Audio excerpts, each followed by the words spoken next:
अच्छा अब जरा देखो, अब एक एग्जाम्पल करते हैं। अब मैं आपको एक सर्कल दे रहा हूं। इस सर्कल पे हम बनाते हैं ए, पॉइंट बी, बीच में आ गया सेंटर ओ। अब ओ से लेके ए और ओ से लेके बी तक।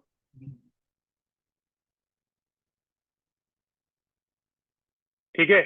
अब दो चीज, अच्छा अब मैं आपको बता देता हूँ, इसका जो रेडियस है, इसका लेट से इसका रेडियस है 4 सेंटीमीटर, तो ये भी हो जाएगा 4 सेंटीमीटर। और ये जो बीच में एंगल है, लेट से ये बनता है 30 डिग्री। क्या बनता है बेटा? 30 डिग्री। मैं आपसे क्या कह रहा हूँ, मैं आपसे कह रहा हूँ बेटा, जरा मुझे ना आर्क लेंथ निकाल के दिखाओ। आर्क लेंथ का मतलब है कि मुझे आप एस निकाल के दिखाओ। तो अब जरा देखो, एस का आर्क लेंथ का फॉर्मूला क्या पढ़ा है मैंने अभी? ये रहा। आर्क लेंथ का फॉर्मूला क्या है? S equals to R theta. S equal to R theta. ठीक है। तो एस की जी। वैल्यू निकालते हैं अब जरा देखो, आर की वैल्यू है 4 और थीटा की वैल्यू क्या है? 30। नहीं, 30 नहीं है। ये थीटा इन रेडियंस है। मैंने 30 डिग्री लिखा है। मैंने क्या लिखा है? 30 डिग्री डिग्री। लिखा है। इसको आपको 30 डिग्री को रेडियंस में कन्वर्ट करना पड़ेगा। आ रही है बात समझ में? ठीक है सर। जी। तो रेडियंस का फॉर्मूला क्या बताया था मैंने? रेडियंस का फॉर्मूला ये होता है, degrees upon 180 multiply by pi. तो डिग्रीज डिग्रीज ओ सॉरी, रेडियन का फॉर्मूला होता है डिग्रीज अपॉन 180। तो डिग्री में क्या है? 30 है।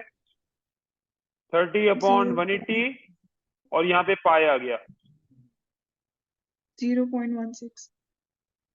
ठीक है, 0.16 लिख सकते हैं। 0.16 पाई, पाई भी है। पाई। ठीक है। जी। तो बेसिकली अगर मैं ऐसे देखूं तो ये बन जाएगा, यहाँ पे ये 130 के टेबल में 1 जा और 180 आता है 6 जा, तो ये हो जाएगा 1/6 पाई। जी। तो मैं क्या करूंगा, अब थीटा की जगह लिखूंगा 1/6 पाई। 6 पाई।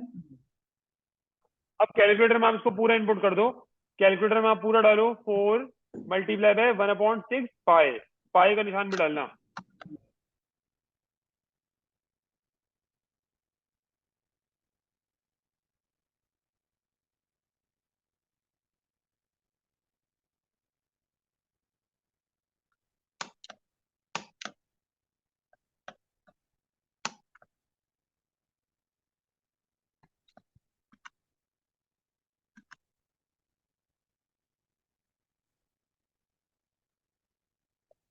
0.6। सिर्फ 0.6 है? जी। इसके आगे भी तो होगा। 2 डेसिमल प्लेस का दो ना आंसर। 0.66। 0.66 पाई। ठीक है। जी। 0.66 66 पाई। पाई, 0.66 पाई। ठीक हो गया बेटा? क्लियर? जी। सही है। ये 2 हो जाएगा और ये नीचे 3 हो जाएगा। तो आप इसको ऐसे भी लिख सकते हो कि एस इज इक्वल टू 2/3 पाई। अच्छा, पाई की वैल्यू वैसे पता है वो क्या होती है? 3.14। जी। तो हम पाई की वैल्यू भी डाल सकते हैं यहाँ पे। तो बेसिकली बन जाएगा 2/3 मल्टीप्लाई बाय 3.142। तो क्या आंसर आएगा? 2.09। 2. क्लियर? जी। अच्छा देखो, ये आर्क लेंथ है। आर्क लेंथ है तो इसका मतलब ये आंसर आएगा सेंटीमीटर में, क्योंकि ये लेंथ है। सही हो गया? जी। क्लियर? अब मैं आपसे कहता जी। हूँ बेटा, मुझे ना इस एरिया का सेक्टर निकाल के दिखाओ। ओ सॉरी, इस सेक्टर का एरिया निकाल के दिखाओ। ये जो सेक्टर है ए ओ बी, इसका आप मुझे एरिया निकाल के दिखाओ। तो सिंपली एरिया के लिए हम क्या करेंगे, फॉर्मूला इस्तेमाल कर लो, हाफ आर स्क्वायर थीटा। तो आर की वैल्यू आपको पता है 4 है, और थीटा की वैल्यू जो है वो रेडियन में लिखनी है, तो थीटा की वैल्यू है 1/6 पाई। 1.6 तो सिंपली फॉर्मूला में इनपुट कर देंगे। एरिया के लिए क्या करेंगे, 1/2 आर स्क्वायर, या तो ये 4 स्क्वायर, और थीटा इज 1/6 पाई।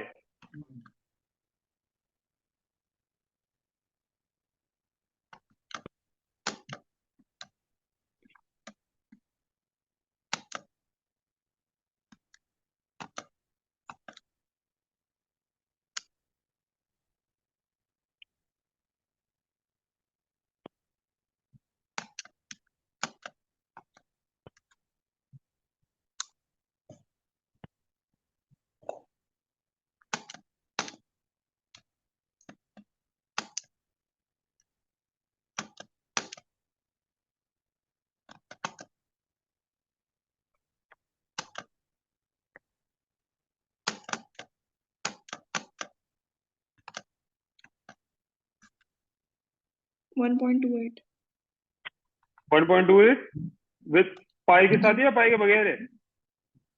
पाई के बगैर से तो आपने पाई की वैल्यू डाली है अब हो गए 4.01 4.01, जी यानी आपने 1.28 को 3.142 से मल्टीप्लाई कर दिया ना, यही किया ना? जी जी जी ठीक है, 4.01। ठीक है, जी ये हमारे पास आ गया area of sector. I hope this is clear. जी सर क्लियर अच्छा, एक और फॉर्मूला है जो काफी इस्तेमाल होगा, मैं यहाँ पे लिख देता हूँ। एक और बड़ी इंपॉर्टेंट फॉर्मूला है,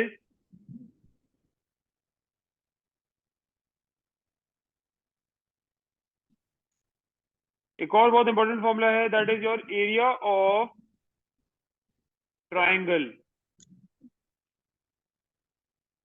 एक और क्या इस्तेमाल होगा बेटा? Area of triangle triangle.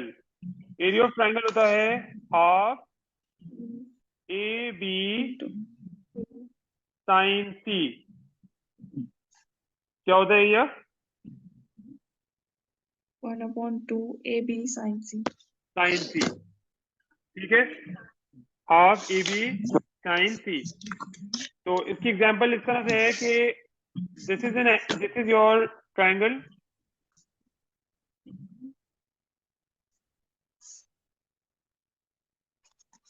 This is your triangle. तो इस ट्राइंगल की देखो, इस ट्राइंगल की एक साइड होती है ए, ये साइड होगी बी, और ये साइड होगी सी। क्लियर? जी एक साइड ए है, एक साइड बी है, और एक साइड है सी। आई होप ये चीज क्लियर है। जी ठीक है बेटा, जी ये भी हम आगे देखेंगे इसका।